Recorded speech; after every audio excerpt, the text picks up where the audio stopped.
They say when you marry someone, you marry their family. But what do you do when that family decides your spouse doesn't exist?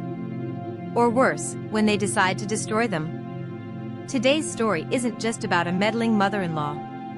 It's about the moment one man had to choose between the blood in his veins and the woman holding his hand. Meet David and Sarah. To any outsider, they were the it couple.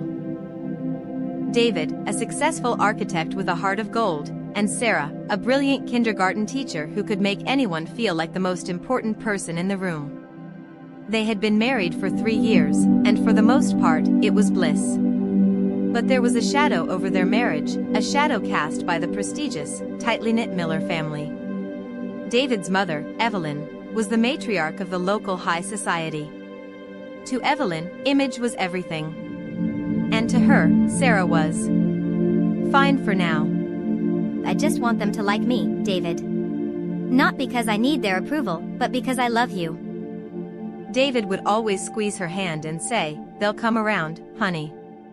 They just need time to see the woman I see."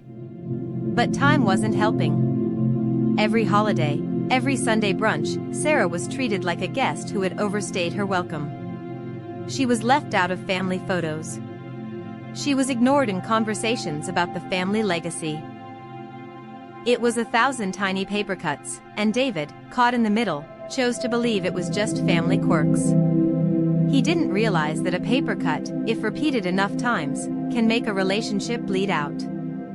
The real crack in the foundation happened during David's 30th birthday dinner. It was supposed to be a celebration. Instead, it became a trial. Evelyn stood up to give a toast. She spoke for 5 minutes about David's achievements, his childhood, and his bright future. But in those 5 minutes, she didn't mention Sarah once. Not as his wife, not as his partner, not even as a person sitting 3 inches away. When David's sister asked about the couple's plans for a new home, Evelyn interjected before Sarah could speak. "Oh, we've already looked at a few estates in the gated community. David needs something that reflects his status." The table went silent.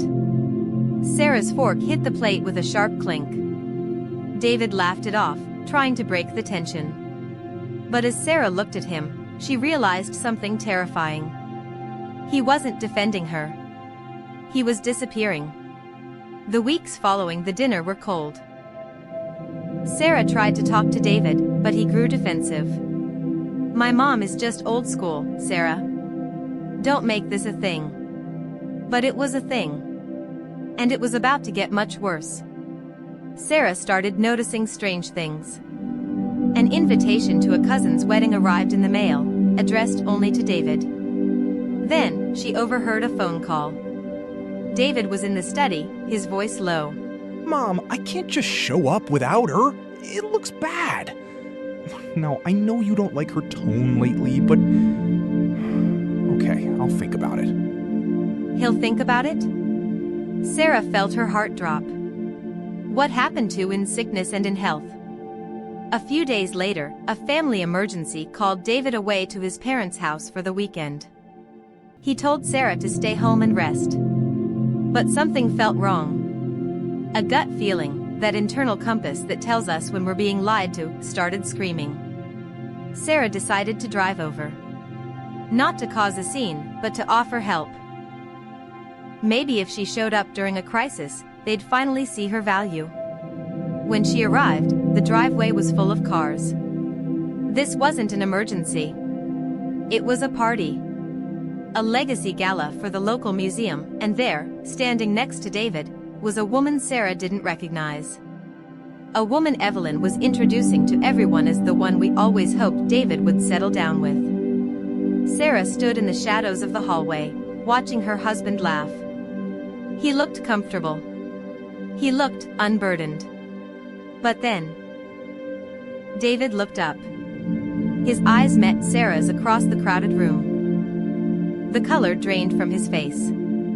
The glass in his hand trembled. The room went silent as Sarah walked into the light. She wasn't wearing a gown. She was in jeans and a sweater, looking like the outsider they always claimed she was. Evelyn didn't even flinch. She stepped forward, her voice like ice. Sarah, dear. This is a private family function. You really should have checked your calendar. My calendar? David told me there was an emergency. He told me he was coming here to handle a crisis. Everyone turned to David. This was it. The moment of truth. The woman standing next to David, the preferred match, looked at Sarah with pity. David, tell her. Tell her why it's better this way. Tell her how much easier things are when we're all on the same page. David looked at his mother, the woman who had built his career and shaped his life. Then he looked at Sarah. The woman who knew his coffee order, the woman who stayed up with him when he failed his first licensing exam, the woman who loved him when he had nothing. The silence stretched for an eternity. You're right, Mom. It is easier when we're on the same page. Sarah's eyes filled with tears. She turned to leave, her heart shattering in real time. But then, she felt a hand on her arm. But we aren't on the same page. We aren't even in the same book. David turned to the crowd, his voice booming. This is my wife.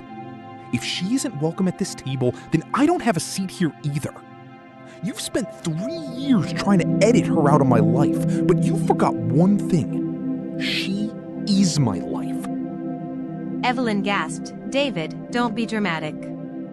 Think of the family name. The family name? You can keep it.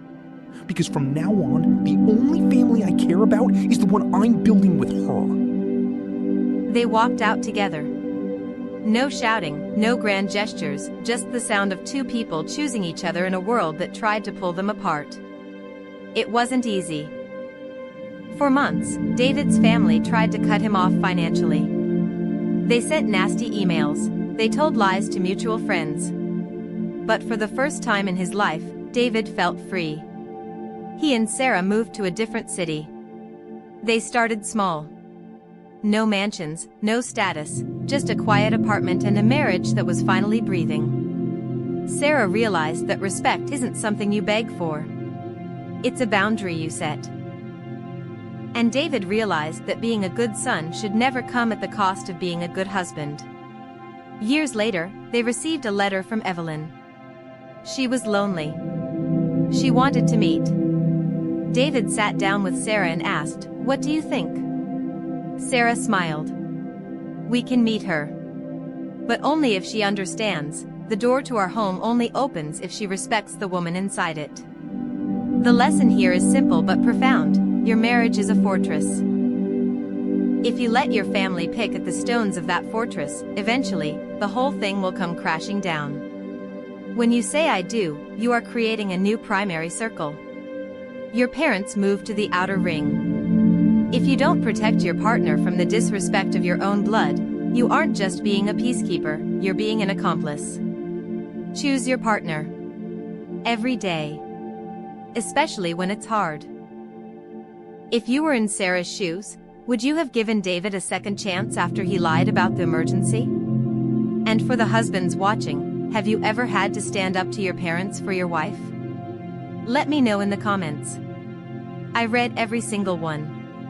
Don't forget to like and subscribe for more stories on love and loyalty.